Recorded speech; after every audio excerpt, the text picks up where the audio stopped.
Bismillahirrahmanirrahim. Assalamualaikum warahmatullahi wabarakatuh. Selamat siang, teman-teman sekalian. Mari kita lanjutkan materi tentang pemrograman Python. Materi kali ini yaitu tentang list, tuples, kemudian sets, dan dictionary. Oke, di sini apa itu list, tuples, kemudian set, dan dictionaries itu?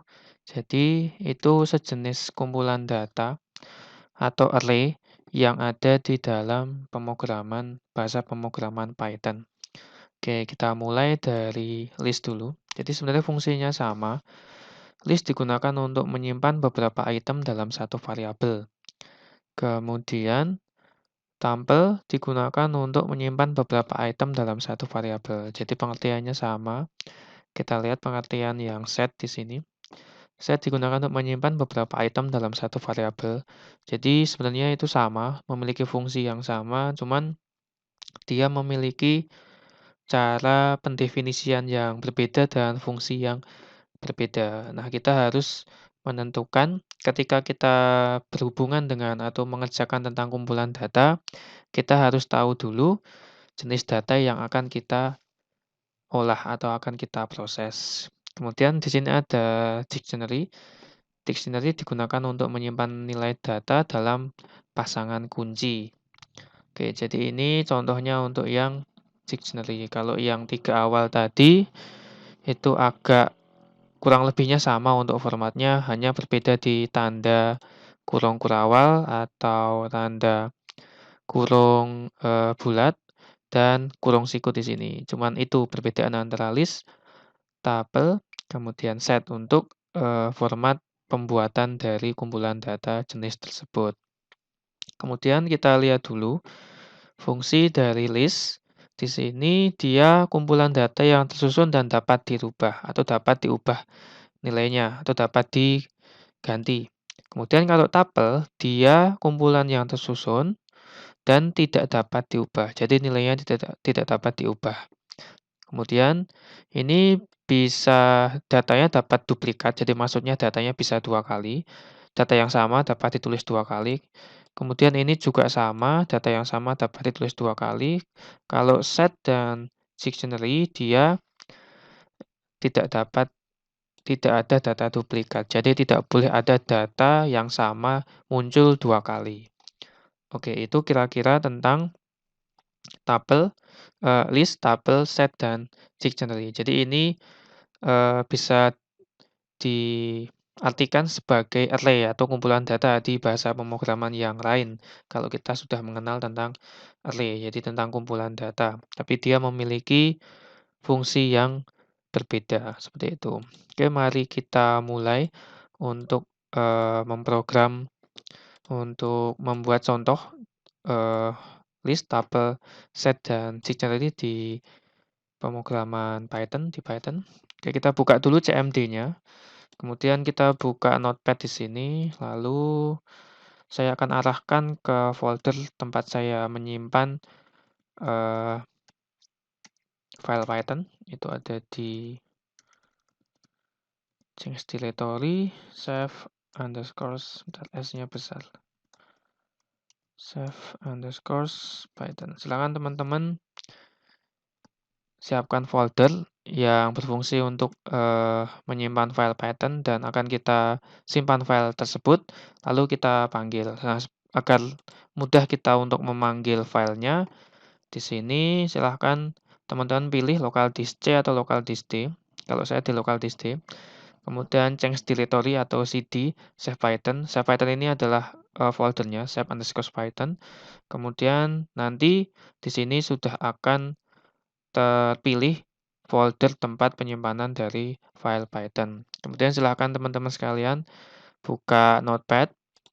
Yang pertama kita akan melihat contoh yang list di sini ya. Kita copy, kita taruh di sini untuk programnya. Oke, ini kayak terlalu besar fontnya. Kita kecilkan dua-dua. Oke, kemudian kita akan save di folder sini. Nah, kita pilih dulu all file di sini. Saya beri nama list, kemudian tab tuple dan set.p. Mohon maaf jika ada suara dari luar yang masuk. Oke, all file list tuple set p. Oke, kita save di sini. Kemudian di foldernya nanti teman-teman bisa lihat di sini sudah ada file list tuple dan set di sini yang bisa kita panggil. Oke, sini silahkan dituliskan list. Kemudian kita akan manggil programnya. Kita akan manggil program yang sudah kita buat tadi dengan nama list tuple underscore set di sini, kemudian p. Jangan lupa ekstensi .p-nya. Nah, di sini dapat kita lihat ini kalau untuk membuat list kita pakainya tanda kurung kurawal di sini. Kemudian kita bisa print list buah. Oke, lanjut. Yang contoh berikutnya tabel di sini. Kita tambah langsung ya di bawahnya. Kemudian untuk set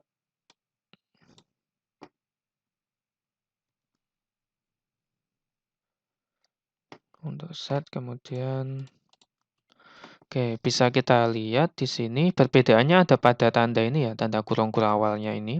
Ini kurung siku, ini tanda kurung lingkar.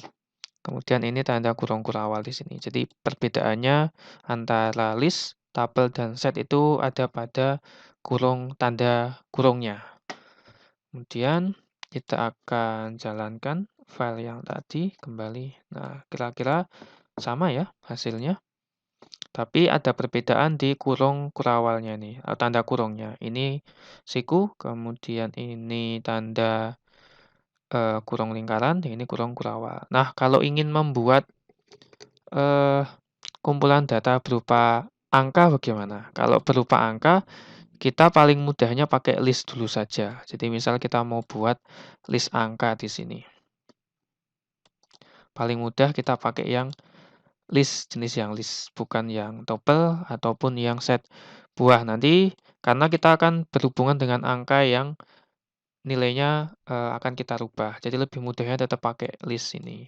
Namun jika teman-teman sekalian akan berhubungan data yang dia itu tidak ingin dirubah, maka bisa menggunakan tabel di sini. Oke, kita buat list angka.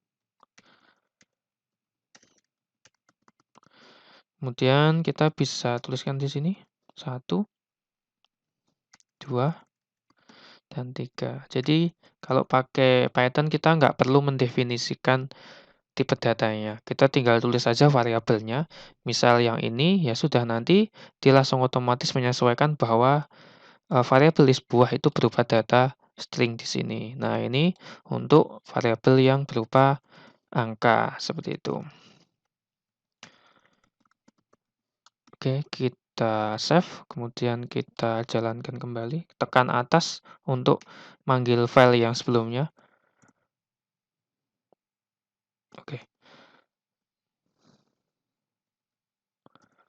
Oke, kita bisa lihat di sini bisa langsung keluar untuk angka kumpulan data angkanya di sini. Kemudian selanjutnya kita akan nyoba yang dictionary di sini. Kita copy saja di sini. Kemudian kita paste di bawahnya. Seperti ini. Kemudian kita akan save, lalu kita jalankan notepad-nya. Nah, di sini bisa kita lihat ada brand, Ford, model, Mustang, year 1968. Jadi berpasangan. Nah, kalau dictionary ini agak berbeda sendiri dibandingkan dengan yang lainnya karena dia berupa pasangan. Jadi ada tanda titik 2 dan ada datanya di sini. Jadi ada jenis, kemudian ini adalah isinya. Ini kalau berupa dictionary. Jadi itu perbedaan antara list, tuple, kemudian set, lalu dictionary. Jadi fungsinya beda-beda. Misal kita berhubungan dengan data yang dia itu ada jenisnya, pakai tanda ini, maka bisa kita pakai dictionary. Tapi kita juga bisa pakai list juga bisa. tapi, mungkin agak sedikit, memerlukan kemampuan dalam memprogram ya kalau pakai list. Jadi misal, list yang pertama digunakan untuk nomor, list yang kedua untuk data.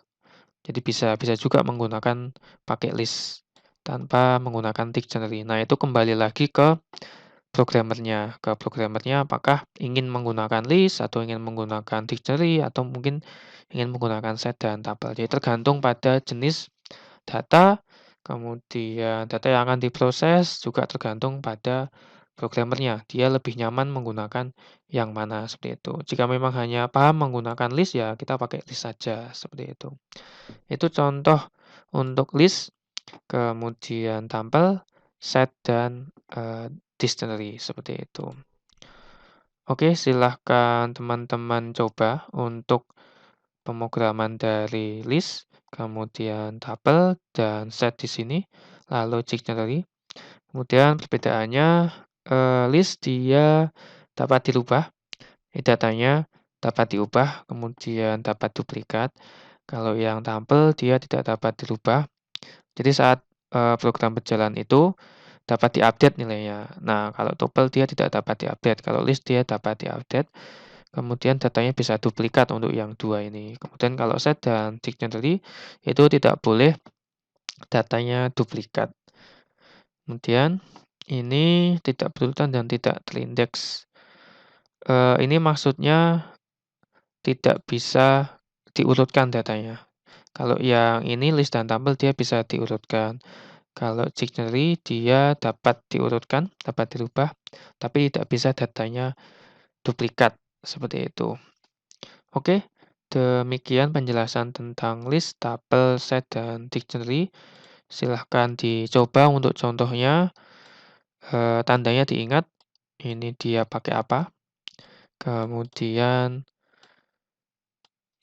untuk dictionary dia seperti apa formatnya, seperti itu. Silahkan dicoba teman-teman sekalian dan dijalankan untuk programnya. Oke, demikian yang dapat saya sampaikan. Kurang lebihnya mohon maaf. Terima kasih. Akhirul kalam. Wassalamualaikum warahmatullahi wabarakatuh.